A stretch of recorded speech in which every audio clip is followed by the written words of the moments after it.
Driven by your greed, here's a lesson I would heed. When you take more than you need, you'll have one massive mouth to feed. Running hide, I'm wide awake as I decide what shape I'll take. I'll take this off the rails. Are you chewing on your nails? You all gold? Well, you struck it in the hole. Hell, you dug it. Sorry, Warren, you're no Buffett. Got insurance, hope you bug it. What resources might be worth risking your life? Never mind your purse. Don't dig too deep, cause it might get worse. You'll dive right into my Spider-Verse. Big and bad, but I'm not a meme. Just had to blow off a lot of steam, cause I'm inside of an undersized machine and just floss my teeth with the guy Eugene. Don't bother trying to find Sir Topham Hatt and never ask me where's Thomas at. You don't wanna push me because I'll push back. Trust me, I'm already out of track and I'm about to crack open wide this egg. A lot more to me than spider legs. You wanna stop digging for the minus sake. Something of mine that you'll never find a break. Welcome to Aeronero. That's a word. You should look it up. It's Latin, nerd. I'm just like a bridge. What keeps me running? You'll already know if you hear me coming better. Honk if you're hungry. Honk for me if you're hungry. Honk if you're hungry. Honk if you're running from me. Honk if you're hungry. Honk for me if you're hungry. Honk if you're hungry. Honk if you're running from me. Careful at railroad crossings. I tend to fail at stopping. I can ride you right out of your minds, and then I'll drive you right out of your minds, and I'll leave your entire dimension shook. Why? Cause I'm a little engine that could, if it's the end of the world, just roll with it. Toss some more coal on them, talk for I needed a cryptid to keep me in business. I didn't say crypto, but if you invested, I can promise y'all some long returns. Come on, trust me, followers. If your wallet's hurt, keep holding on. I'll send you home with a golden haul. Nothing insidious to expose at all. Even if there was, would you be so appalled? Honk if you're hungry. Honk for me if you're hungry. Honk if you're hungry. Honk if you're running from me. Honk if you're hungry. Honk for me if you're hungry. Honk if you're hungry. Honk if you're running from me. He's salivating, his power's elevating. A smile made for faking. Pain is all he's been creating. His children we have taken. The reason he's awakened. We only seek salvation, but that train has left us station. And your caboose is all that I am hunting. It's a fact, long silent track is where from I am coming. Something you should never do is call me Chuck or Tully. Chuck the dog, I'll get your dog, but good if it's all funny. Honk if you're hungry. Honk for me if you're hungry. Honk if you're hungry. Honk if you're running from me. Honk if you're hungry. Honk for me if you're hungry. Honk if you're hungry. Honk if you're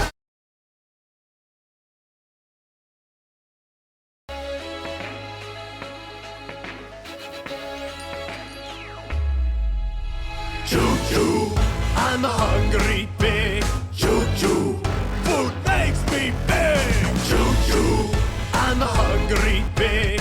Choo-choo, food makes me big. A machine of destruction, moving with intent. My wrongs past my future bend. Master of the elements, power to reign. Locomotive vengeance, my time to claim. I've got the power, I've got might. I'm the one who's always right. My enemies thought they could take me down, but now they're the ones who wear the frown. King of the tracks, the ruler of all. Enemy travel is out of my call. Choo-choo, I'm a hungry pig.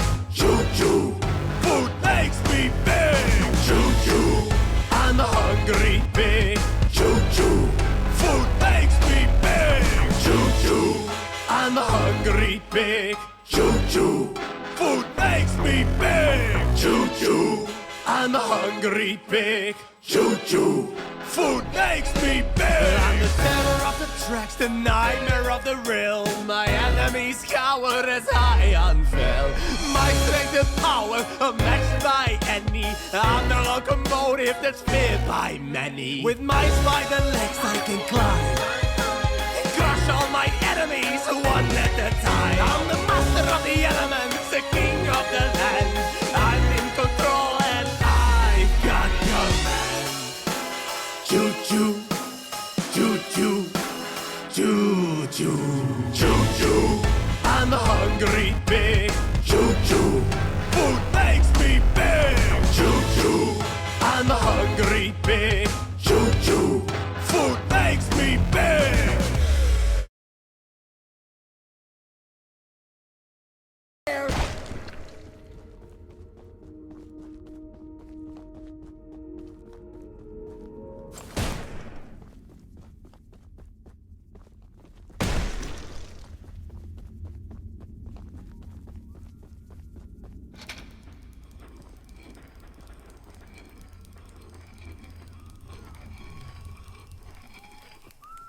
We got company!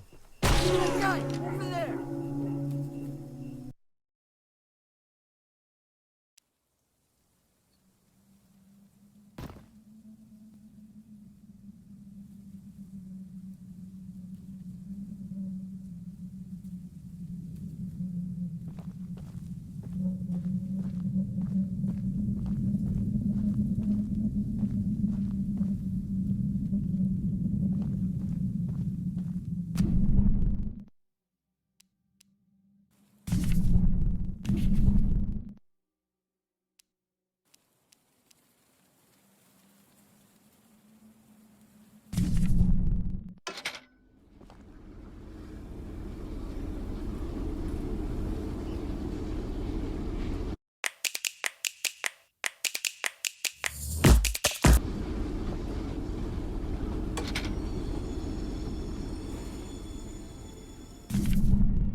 Hey!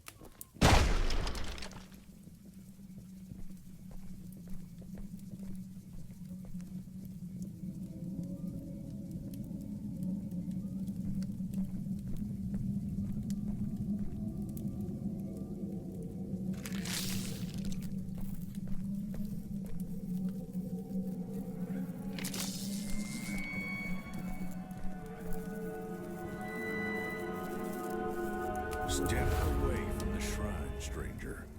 You don't know what you're doing. Just put the egg down slowly and lay flat on the ground. You'll hurt far too many people if you follow through with whatever you're planning.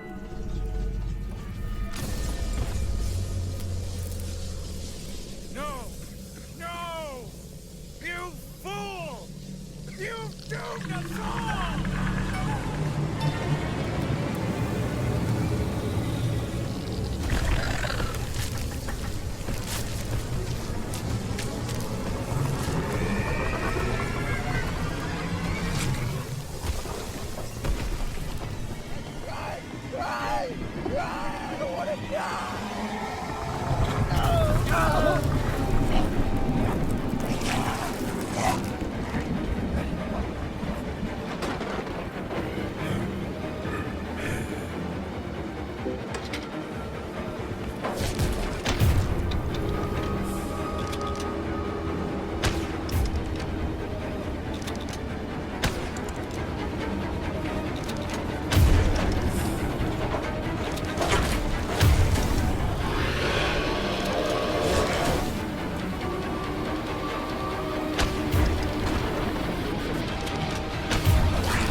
'Twas a beautiful morning on the island of Aranirum. Charles' red splashes sparkled in the sunshine as he hunted down every living soul. He was feeling pleased with himself.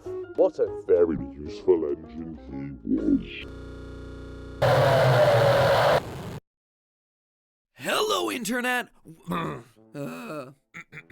Hey, I don't know if you can tell this, but my voice is shot. I apparently caught what my 4-year-old had, food poisoning, coupled with extreme muscle stiffness, subsequently followed by 4 days of not having a voice. And I recognize that in order for this video to go up in any semblance of a timely fashion, it needs to get recorded. So if you'll excuse me, I'm just gonna hand it off to head editor Dan. I'm going to now put all the ice on all of my nodes, and I'm gonna rest my voice in the hopes that I can finally record this incredibly long FNAF Timeline episode. Anyway, Dan! Oh, alright, I will talk to you later. Hello, Internet! Welcome to Game Theory, the show that always choo-choo chooses violence. Just like how you should always choo-choo choose to hit that subscribe button. Go on, do it.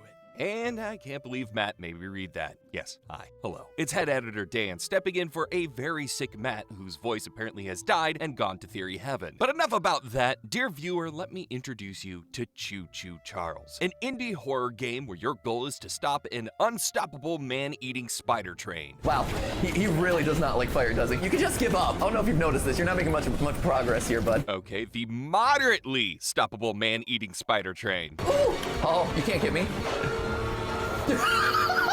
He has been bested by the one thing he can't challenge. Basic wooden structure. Okay, he might be a little stoppable. Anyway, regardless of his threat level, it's our job to get rid of him. To do that, we must find 3 mystical eggs in various mines throughout the island. While on our quest, the game presents us with a bunch of questions. Questions about a mysterious background. Questions about the nature of this evil spider train. Questions about pickles. Just pickles. I need my pickles!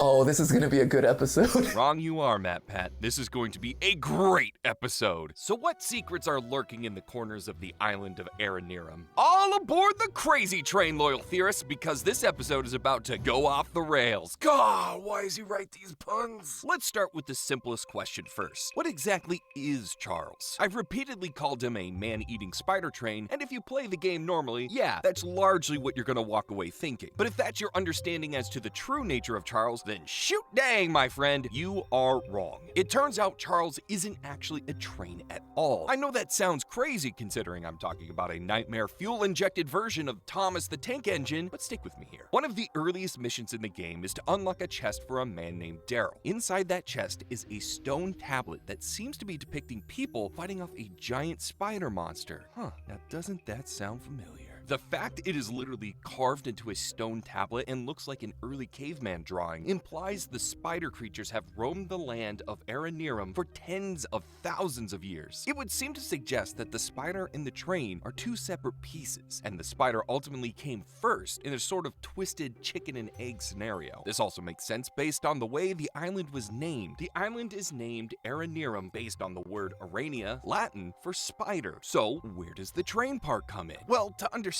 that, we need a bit of history about the island. Throughout the game, we learn the story of Warren Charles III, a rich tycoon that started a gold mining operation on the island. And we see evidence of his operation everywhere. Large open mine shafts, mine carts, tools, tall buildings full of essential mine-related paperwork. Ah, yes, my room dedicated to my filing cabinet. But most importantly, he brought his trains. Warren is the reason for the rails running all around the island. He needed mining trains to carry his spoils to and from the mines. In fact, when we get our first train from Eugene at the beginning of the game, you can see the Charles Mining Company logo plastered on the side. So on that note, have you ever stopped to take a look at Charles' train cabin? I understand that the answer is likely no when a spider train is doing everything it can to eat your face. Naturally, you're not going to walk towards it and ask for an inspection. But if you do manage to get a closer look right before you're devoured, you may notice on the side of the cabin is a logo for the Charles Mining Company. The train belonged to Warren. It was not part of Charles' original body. In fact, I think we can pinpoint exactly when Charles came into possession of the train. In the first mine we visit, there's a note left by Eugene that tells us this. While mining the farthest tunnel, we broke through a wall and into a large cavern. There's something strange here, and we don't know what it is. Now, Charles isn't what they immediately find here. According to another note, this is when they find the mystical eggs that we've been tasked with collecting. They found a whole nest of eggs while clearing out debris from the cave-in. And when they start using the eggs, this is when Charles first shows up in all of his trained glory. While the prism was extracting life energy from a batch of eggs, that's when Charles attacked for the first time. So while Charles wasn't found within that cavern, I do believe that's where he was laying dormant. It was also here where he would have taken over one of the mining trains that the miners had left behind. Why do that?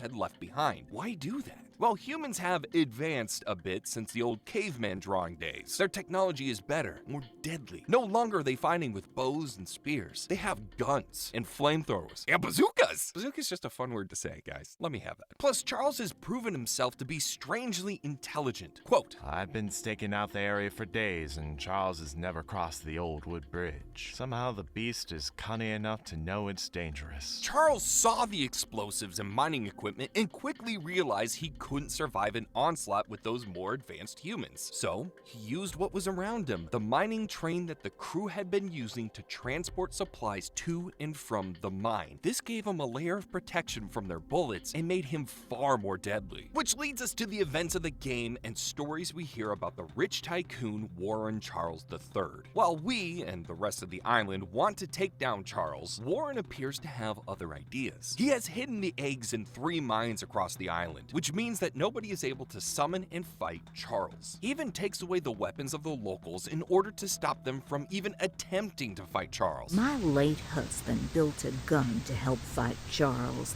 but Warren's goons stole the barrels and took him up to their camp. So immediately, this guy gives off strong villain vibes. But his evil deeds don't stop there. We're told in another note found on the island that he made us bring our families to this hellhole, so we never need to leave or to keep information about his business practices away from the mainland. That's right, Warren is a shady businessman. Shocker. Mr. Warren never told anyone from the mainland about his mining operation here. He never even reported the cave-in. He hasn't paid us since then. Our living quarters are atrocious. Top it all off, none of us miners ever received copies of our paperwork. So not only did he accidentally release an ancient spider demon, not only did he lure everyone away from the mainland to keep them quiet about his dirty dealings, but he also committed the biggest sin of all. He didn't issue his workers their W-2s. Now how are they gonna file their taxes? Wow, thanks, Matt. Really wanted to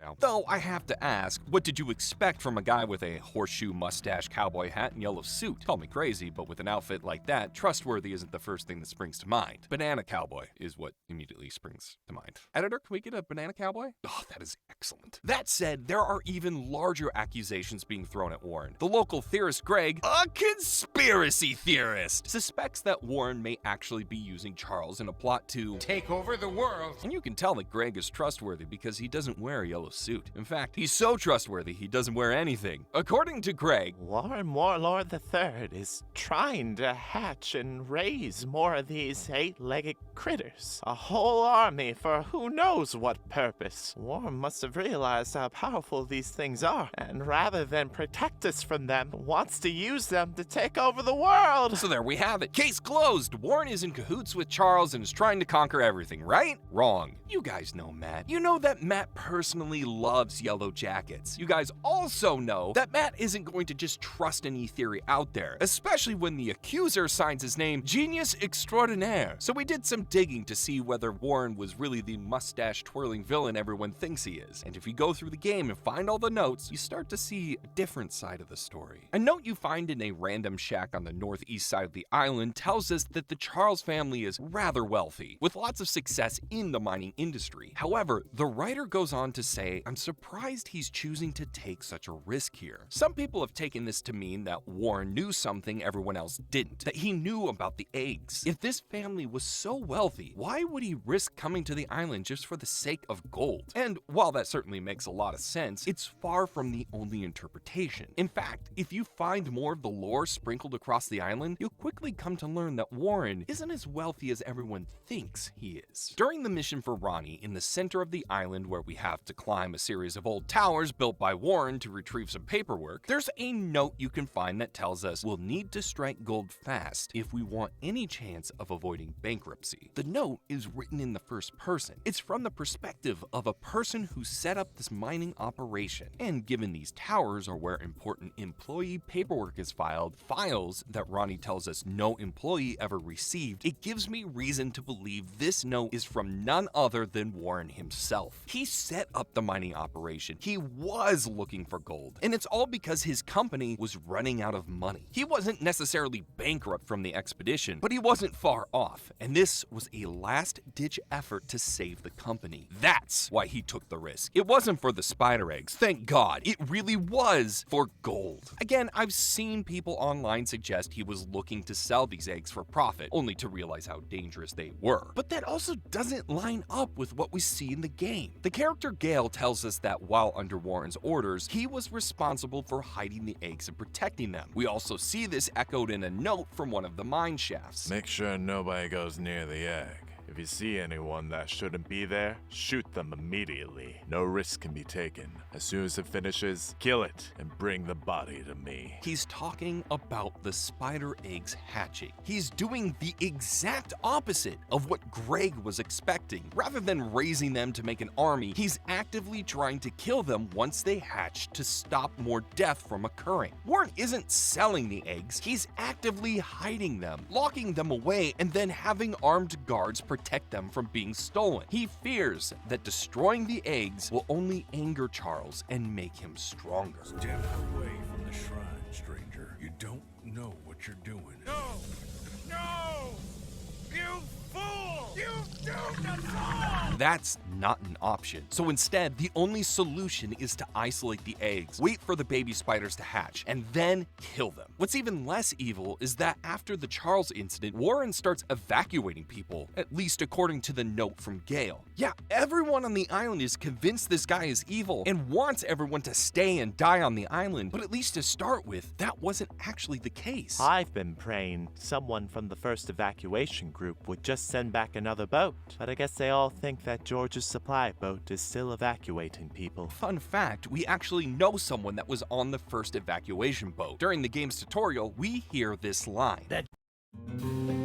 Nice to meet you. I'm Natasha, an underworld. We actually know someone that was on the first evacuation boat. During the game's tutorial, we hear this line. That gun you were looking at wasn't on here when I was evacuated from the island. Good old Eugene. May his memory live on, just like Matt's voice. When you consider all this, it absolutely explains why Warren never informed the mainland about the cave-in. This wasn't about hiding bad business practices. It was about trying to stop others from coming to the island and either dying to the sharp legs of Charles or trying to destroy the eggs themselves. He was afraid of escalating the situation, and his fears are 100% founded because look who decides to show up, us. And what do?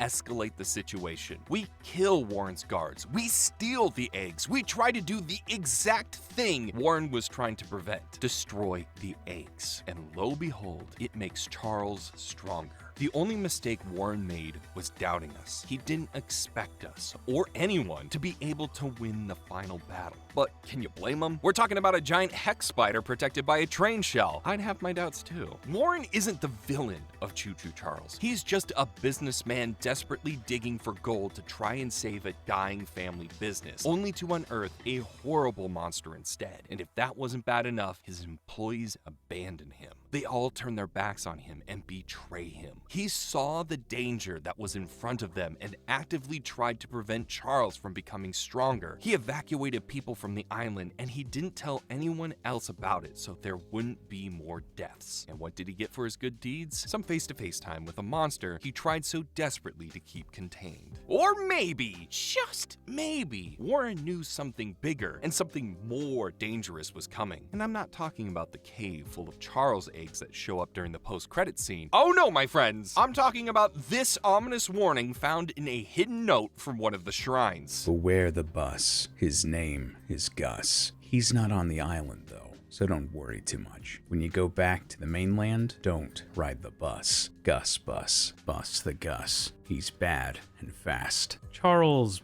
fears Gus. Forget about spider trains. Now we're talking about something really scary. Spider buses. Great. Gotta be honest, the scariest thing about the spider bus would be the germs coming from the guy sitting next to you. Now that is what I call horror. But hey, it's all just a theory. A game theory.